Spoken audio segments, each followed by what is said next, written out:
তোমাদের সকলকে আমার চ্যানেলে স্বাগত। আশা করি তোমরা সকলে ভালো আছো এবং সুস্থ আছো। তো আগের দিন আমরা ঠোঁটের আকৃতিগত পরিবর্তন অনুযায়ী স্বরধ্বনির শ্রেণীবিভাগটি জেনেছিলাম। আজ আমরা স্বরধ্বনির সবথেকে শেষ শ্রেণীবিভাগ অর্থাৎ মুখবিবরের শূন্যস্থানের হ্রাস বৃদ্ধি অনুযায়ী যে স্বরধ্বনির শ্রেণীবিভাগ সেটি জানব, এবং তাহলেই আমাদের স্বরধ্বনি এবং স্বরধ্বনির শ্রেণীবিভাগ চ্যাপ্টারটি শেষ হয়ে যাবে।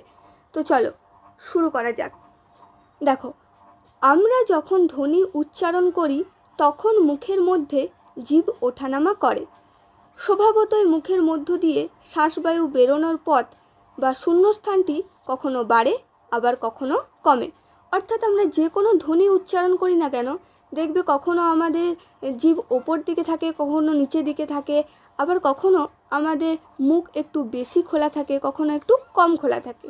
তো সেই অনুযায়ী স্বরধ্বনিকে কয় ভাগে ভাগ করা হয় না 4 ভাগে ভাগ করা হয়। কি কি এবার আমরা জানব।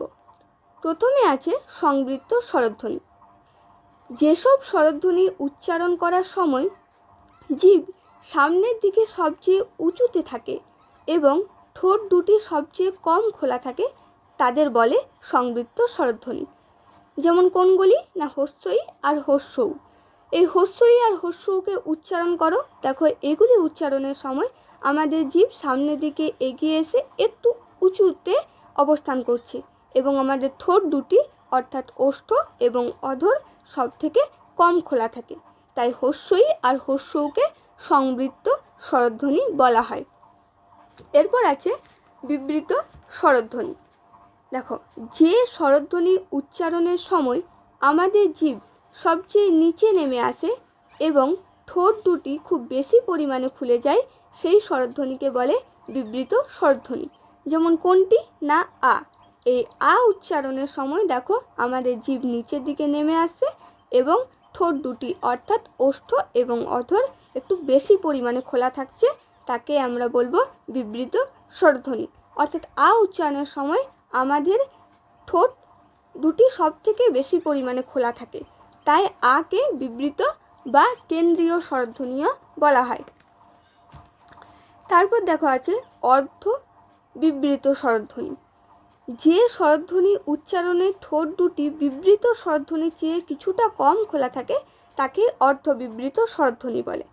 অর্থাৎ আ উচ্চারণের সময় আমাদের যে ঠোঁট যতটা খোলা থাকছিল তার থেকে একটু কম খোলা থাকে, তাকে আমরা অর্ধ বিবৃত স্বরধ্বনি বলবো। এবার কোনগুলি আমাদের অর্ধ বিবৃত স্বরধ্বনি না এ আর অ। এ আর অ হলো আমাদের অর্ধ বিবৃত স্বরধ্বনি। তারপরে আছে 4 নম্বর শ্রেণীবিভাগ অর্থাৎ অর্ধ সংবৃত্ত স্বরধ্বনি। যে স্বরধ্বনি উচ্চারণে দুটি ঠোঁট অর্ধ বিবৃতির চেয়েও কম খোলা থাকে তাকে অর্ধ সংবৃত্ত স্বরধ্বনি বলে। যেমন এ আর ও। এই এ আর ও উচ্চারণের সময় আমাদের যে ঠোঁট সেটা এ আর অ উচ্চারণের সময় যতটা খোলা থাকছিল তার চেয়ে আরও কম খোলা থাকে, তাকে আমরা অর্ধ সংবৃত্ত স্বরধ্বনি বলবো। এগুলি কোনগুলি? এ আর ও। তাহলে আমরা কি কি জানলাম একটা ছকের মাধ্যমে দেখে নিই।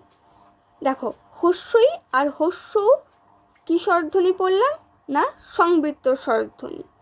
তারপরে আমরা পড়লাম বিবৃত স্বরধ্বনি অর্থাৎ আ। এরপরে আমরা পড়লাম অর্ধ বিবৃত স্বরধ্বনি অর্থাৎ এ আর অ। এবং তারপরে আমরা কি পড়লাম না অর্ধ সংবৃত্ত স্বরধ্বনি এ আর ও। তোমাদের যদি কোথাও বুঝতে কোনো অসুবিধা হয় তাহলে কমেন্ট করো এবং লাইক অ্যান্ড সাবস্ক্রাইব প্লিজ করে দিও। Thank you.